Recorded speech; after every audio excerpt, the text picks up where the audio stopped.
Italy के एक astronaut Paolo नेस्पोली ने 2017 में भारत का स्पेस से एक चित्र लिया, एक फोटो क्लिक की जो वर्ल्ड ओवर बहुत ज़बरदस्त तरीके से वायरल हुई। ये फोटो थी दिवाली नाइट पर ली गई प्रकाशित जगमगाते हुए भारत की फोटो। जानते हैं, ऐसी ही एक प्रकाशित भारत की फोटो क्लिक की थी हमारे वैदिक ऋषिज ने भी, लेकिन आउटर कॉस्मिक स्पेस में नहीं बल्कि इनर कॉस्मिक स्पेस में। और उन्होंने ये कह दिया था, भासी रतंतो नित्यं इति भारतः, मैं एक ऐसे भारत को देख रहा हूँ जो नित्य प्रकाशित है। 365 days lighted, not just on Diwali night.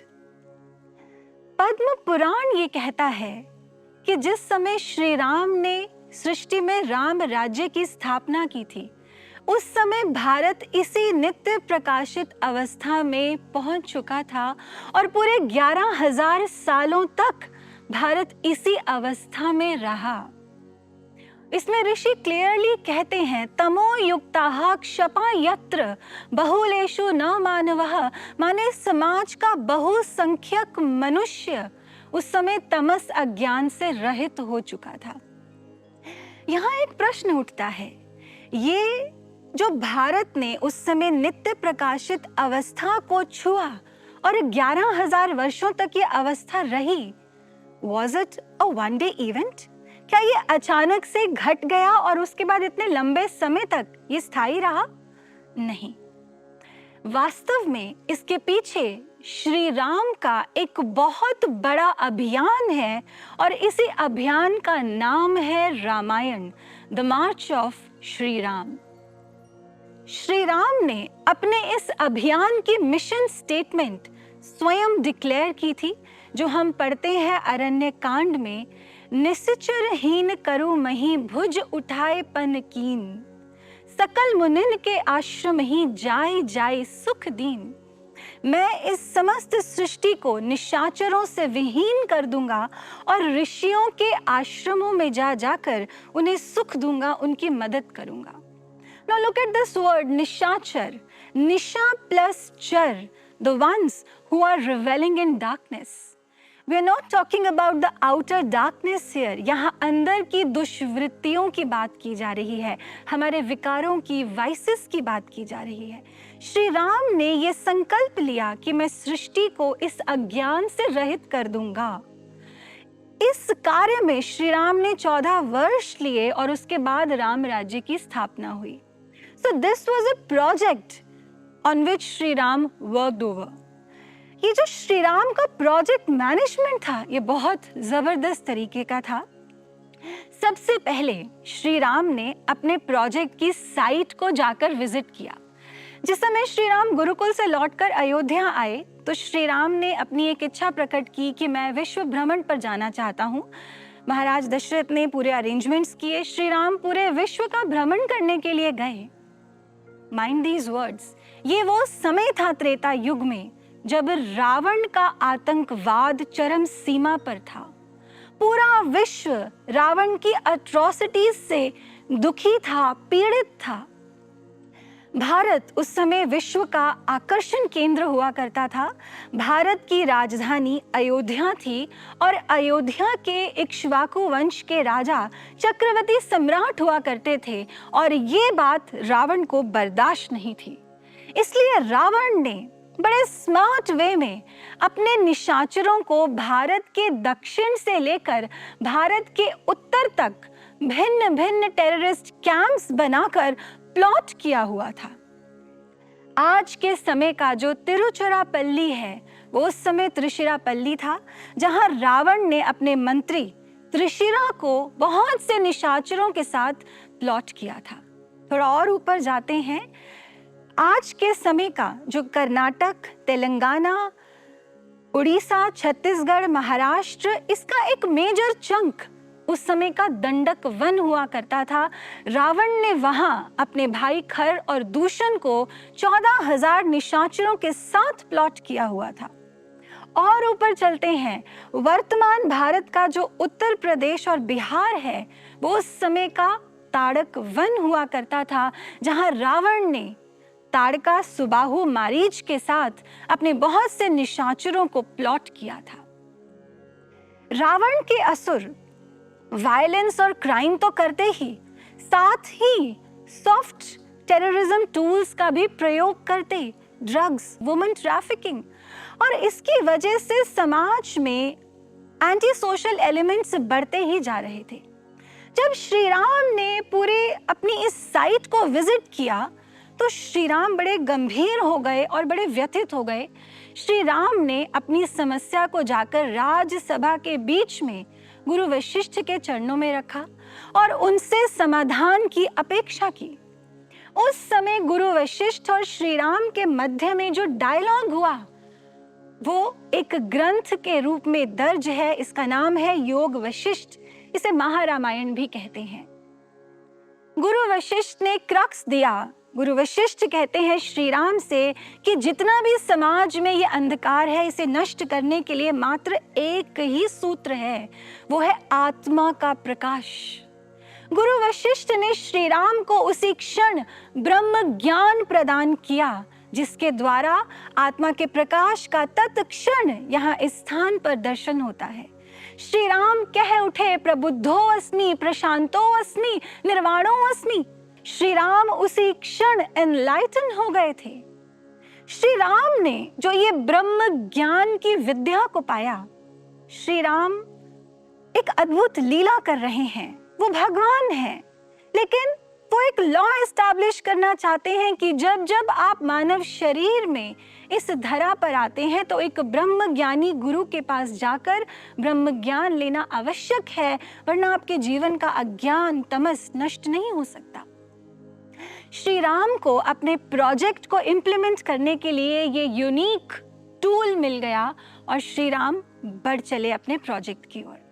जहां रावण ने भारत के दक्षिण से लेकर भारत के उत्तर तक टेररिस्ट कैंप्स बना रखे थे, वहां श्री राम ने भारत के उत्तर से भारत के दक्षिण की ओर कूच करना शुरू किया और बड़े स्मार्ट वे में श्री राम ने रावण के एक एक टेररिस्ट कैंप को उड़ाकर रख दिया।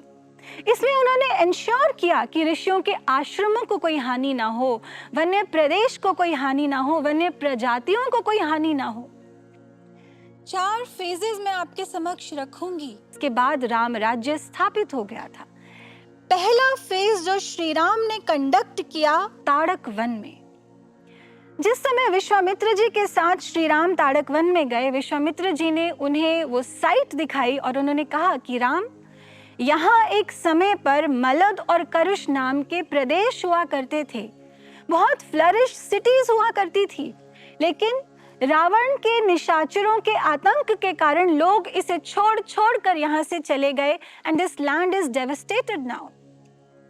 श्री राम को विश्वामित्र जी ने आज्ञा दी कि राम, तुम्हें ताड़का सुबाहु इनके सभी निशाचरों का वध करना है। श्री राम ने ऐसा ही किया, सभी निशाचरों का अंत कर दिया। श्री राम ने विश्वामित्र जी के यज्ञ की रक्षा की, बड़े दिनों तक उनके आश्रम में रहे और तब विश्वामित्र जी स्वयं ये बात कहते हैं कि राम, मैं संपूर्ण दिशाओं को विघ्न बाधाओं से रहित देख रहा हूँ। ये इंडिकेशन है कि जन समाज ने वापस वहां आकर रहना शुरू कर दिया। ऋषि का अर्थ होता है दृष्टा, माने जिसके पास ब्रह्म ज्ञान है। ऋषियों के आश्रमों के द्वारा जन समाज को ब्रह्म ज्ञान में जागृत किया जाता था, लेकिन रावण के निशाचरों के भय के कारण जन समाज ने आश्रमों में आना छोड़ दिया था। श्री राम के दर्शन करने के लिए जन समाज आश्रम आया और श्री राम ने ब्रह्म ज्ञान की परंपरा को रिवाइव किया, रिस्टोर किया। लोगों ने फिर से ऋषियों से ब्रह्म ज्ञान लेना प्रारंभ किया। चौथा कैरेक्टर ताड़क वन में अहिल्या। अहिल्या के जीवन में एक बैड एपिसोड हुआ और उसके बाद उसके पति गौतम मुनि ने उसे ब्रह्म ज्ञान दिया। अहिल्या बहुत लंबे समय से ब्रह्म ज्ञान की साधना में रत है। उसके जीवन का उद्देश्य है श्री राम का दर्शन करना। श्री राम उसके समक्ष प्रकट हो जाते हैं। अहिल्या प्रणाम करती है और गोस्वामी तुलसीदास जी कहते हैं, गई पति लोक ऐसे पतिलोक में उसके बाद चली गई जहां से लौटकर वापस नहीं आते। माने परमेश्वर रूपी पति को उसने पा लिया। She got enlighten. Shri Ram ने जहां ब्रह्म ज्ञान की साधना हो रही थी, वहां ब्रह्म ज्ञान की गरिमा को प्रतिष्ठित किया स्वयं वहां जाकर। ये था ताड़क वन में जो श्री राम ने पायलट मॉडल एग्जीक्यूट किया अपने व्यापक अभियान का। इसी का रेप्लिका हमें आगे देखने को मिलता है। इसके बाद श्री राम का विवाह हुआ, वो अयोध्या गए और उन्हें वनवास दे दिया गया।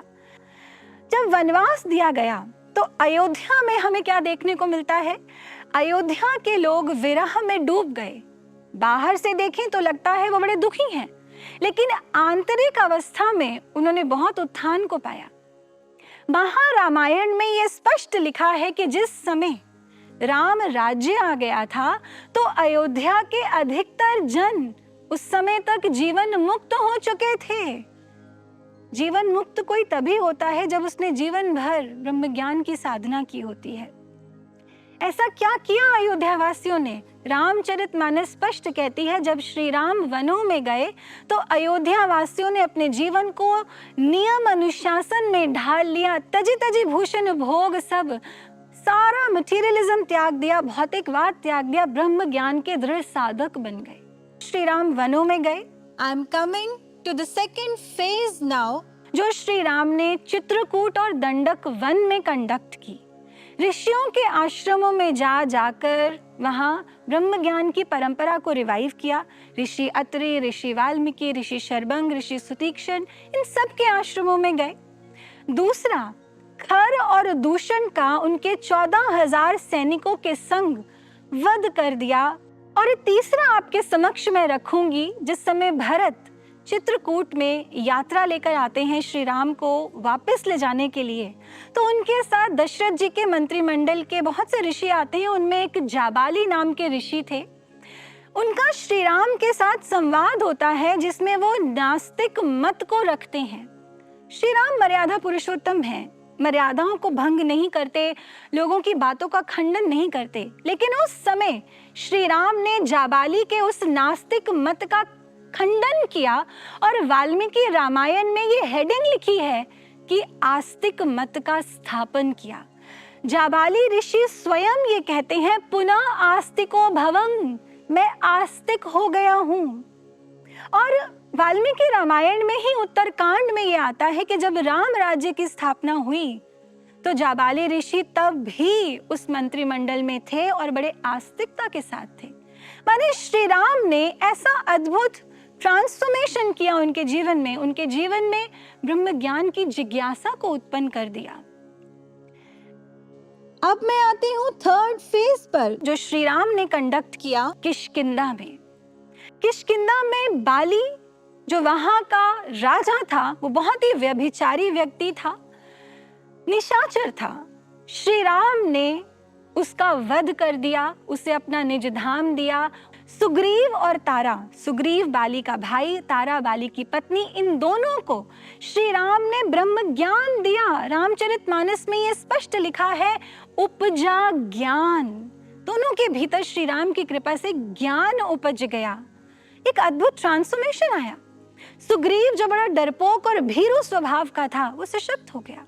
तारा जो अपने पति से इतनी बुरी तरह अटैच थी, she had got shattered after the death of बाली, लेकिन उसने अपने आप को संभाला, वो बड़ी सशक्त हुई। किष्किंधा नगरी है वानरों की।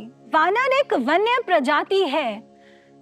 श्री राम स्वयं जब रावण के साथ युद्ध हो रहा था तो विभीषण से कहते हैं कि जिस रथ पर मैं आरूढ़ हूं वो धर्म का रथ है। श्री राम ने अपनी सेना को धर्म रथ की संज्ञा दी। श्री राम कहते हैं इस रथ पर जो आरूढ़ होता है उसकी विजय निश्चित होती है। धर्म का अर्थ ही है ईश्वर का साक्षात्कार। माने ये जो वानरों की सेना थी, ये ब्रह्म ज्ञानियों की सेना थी। ये जो वानर शब्द हम सुनते हैं, ये कुल का चिन्ह है। आज हम देखते हैं रशियन आर्मी का जो चिन्ह है वो है पोलर बियर। इसलिए वो अपनी आर्मी को जब मार्शल्स को बुलाते हैं, they call them as bears। American navy का जो चिन्ह है वो है सील्स। तो वो अपनी नेवी को, जब नेवी ऑफिशियल्स को बुलाते हैं, एड्रेस करते हैं, they call them as seals.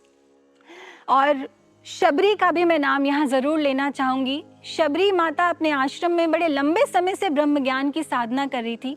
Shri Ram ने उन्हें भी जाकर दर्शन प्रदान किया और उन्हें भी मुक्त कर दिया, एनलाइटन कर दिया, ब्रह्म ज्ञान की प्रतिष्ठा को स्थापित किया।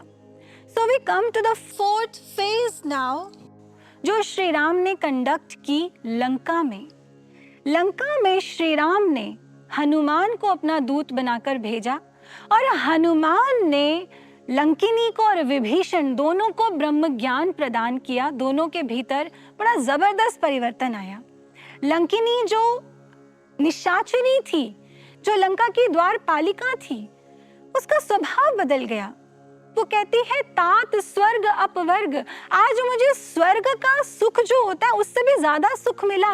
जे सुख लव सत्संग, जो एक क्षण का सत्संग मुझे आपसे मिला है, मैंने सत्य का संग हो गया, ईश्वर प्रकट हो गया। विभीषण स्वयं कहते हैं अब मोहे भा भरोस हनुमंता, बिन हरि कृपा मिलहि नहीं संता। आप संत हो जो हरि की कृपा से मेरे जीवन में आए हो। विभीषण इस प्रकार सशक्त हुए कि उन्होंने रावण को जाकर राइट एडवाइस दी। रावण जब नहीं माना तो उन्होंने अधर्म का पक्ष त्याग दिया और वो श्री राम की शरण में चले गए। धर्म का पक्ष उन्होंने ले लिया।